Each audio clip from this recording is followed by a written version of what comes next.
Our mission for Central School District is building an inclusive culture of belonging and learning for the success of the whole child, whole educator, and whole community.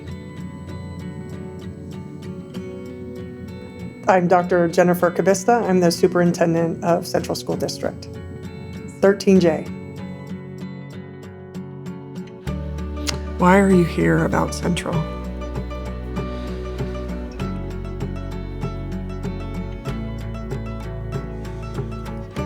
I think we're doing great things for kids. I think we're doing great things for our staff. Some of it's easy, some of it's hard. I think we're trying to shift an educational system in the best interest of students.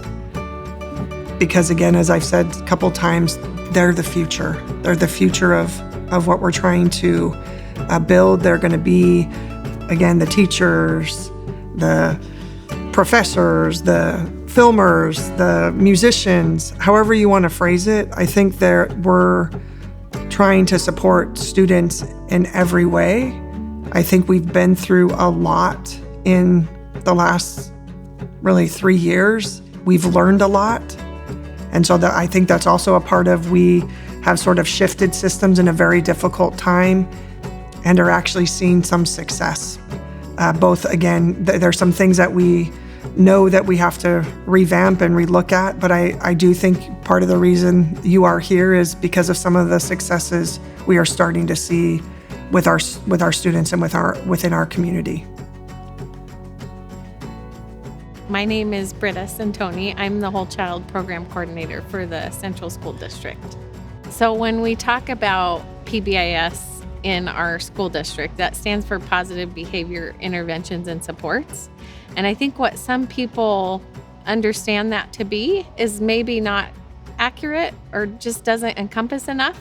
So when we talk about that, we're really talking about the structure and the whole systemic sort of way that we approach things to support students in a positive way, and really the tools and the resources to support adults in how they support kids.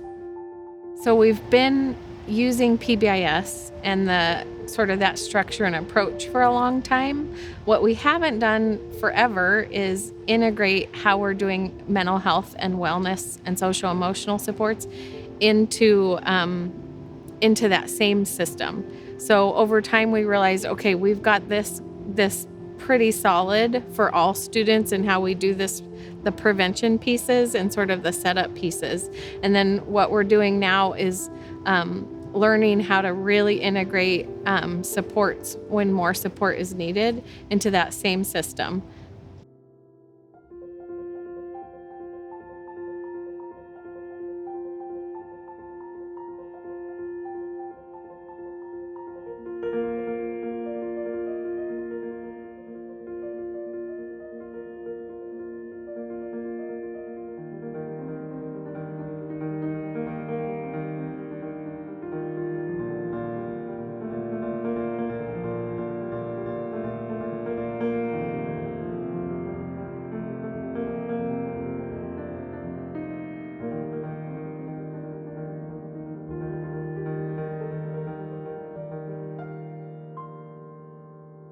We originally started with kind of a co-location model where we had practitioners who were really only able to provide or bill for our state health plan insurance, so primarily seeing Oregon Health Plan youth. We have since grown and realized that the majority of students that we work with do not have Oregon Health Plan. They don't have state provided health care because their families work. So we had to adjust and adapt to that. So our current model and our model for the past probably 10 years, 9 or 10 years, has been a partnership with the district financially paying into a contract with Polk County to provide staff at the sites at all schools to serve any students, no matter what their insurance background is. That means we get to see all students regardless of need, regardless of insurance, regardless of financial status, and address any barrier that they have to coming to school and being successful. For some students, that's mental health needs. For some students, that's resources, or food, or those basic needs that we think about. What does everyone need to come to school and be able to learn and be able to advance social relationships, as well as academics? So we are embedded in all of the schools. We have one person in each school building, as well as one floating resource connector that supports the resource-specific needs.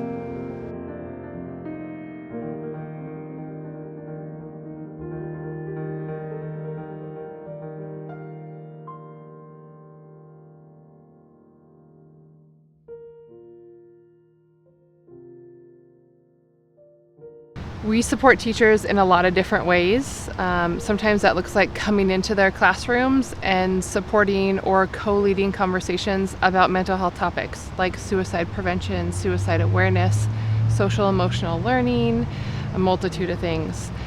Sometimes that looks like supporting teachers, especially in the elementary school classrooms, if they've had a jarring event and they needed to clear the classroom for safety reasons. We come in and have conversations with students about school safety and that classroom is a safe place and what does that look like to repair those relationships. So we support teachers one way by partnering with them to just learn more about what does it look like to have a trauma-informed classroom, a trauma-informed space. How can they meet all the individual needs of their students, and brainstorming different ways that we can make that happen.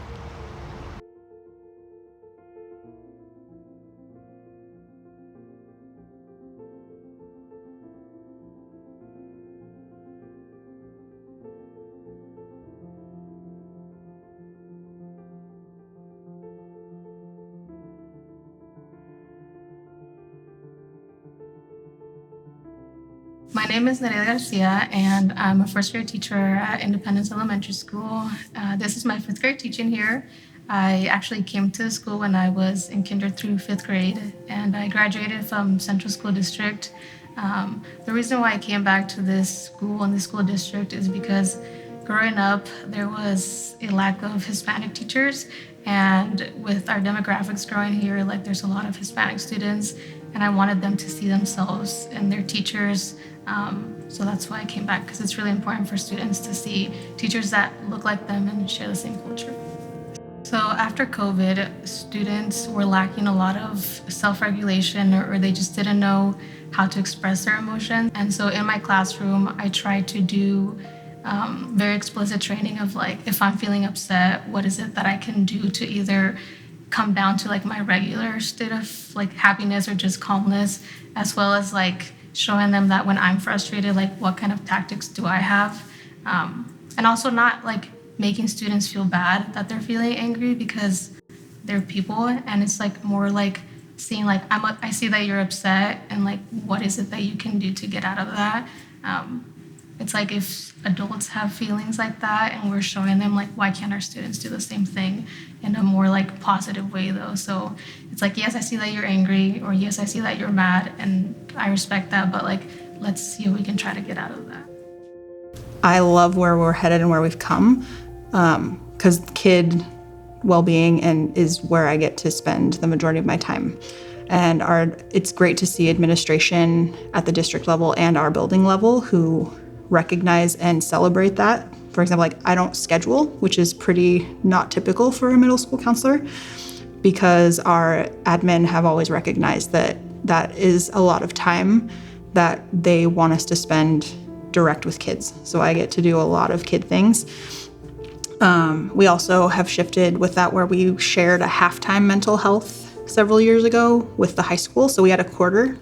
We now have our own full-time in-building mental health therapist who partners with us, which has been a complete game changer and has been wonderful for kids.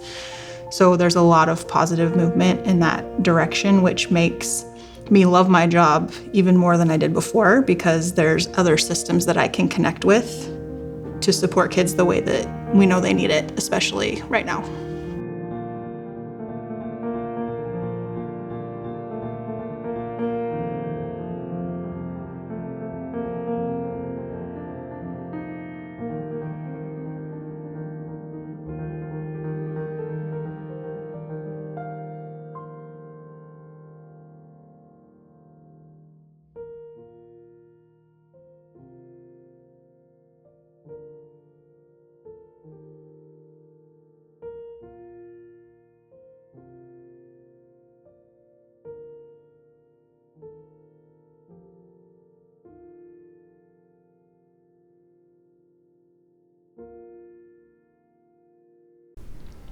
It's still really hard. I think the impact of COVID and of distance learning and just the toll it took on our adults is still really big and present. And so we're seeing the impact of good things we did, but we also still really need those good things to keep going. So I think the partnerships now, when it's felt really heavy coming back, and we expected some big impact and big needs, and I think it's bigger even than we expected. So I still feel like we're not done, we're not over it, we're not through it. And this, like how we solidified our partnership and how we know how to like fail at trying things during that time, I think only helps us now when it has to be new and different than it used to be. What would you say about that? Yeah, I think having that relationship and the comfort to try new things and know that we're all just kind of figuring it out as we go. And some things are going to work and some things aren't, but we're trying it together. And still that question of how are the children speaks to that larger piece of how are the adults, how is the community, and I think we are there is still challenges with how the children are doing and how they are coming back from COVID and being able to be in school, and also adults. It is hard for adults, it is hard for parents, and we're just continuing to see that and continuing to work on it. I'm in a boys group, and it helps you with like if you're like struggling with like things at home or at school, or like it's pretty much like a big group of kids talking to counselors and doing it together while playing games and having fun and taking a break from class to let some, like if some kids have like anxiety or something, let that go away for a minute.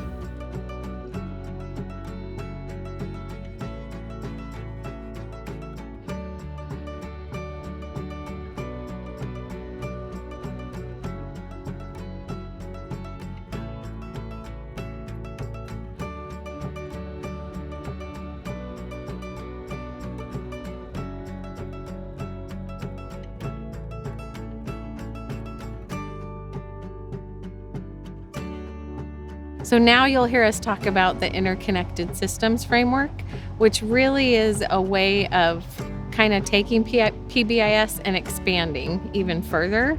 And so we've learned that a school district or a school cannot do everything alone. And so we really need to partner with community and families and do this together and be in this together, which we are anyway, but the interconnected systems framework provides really helpful tools to do that systemically, to support that process. You have to reflect on what is really good and not stop doing that, and be intentional about what is good.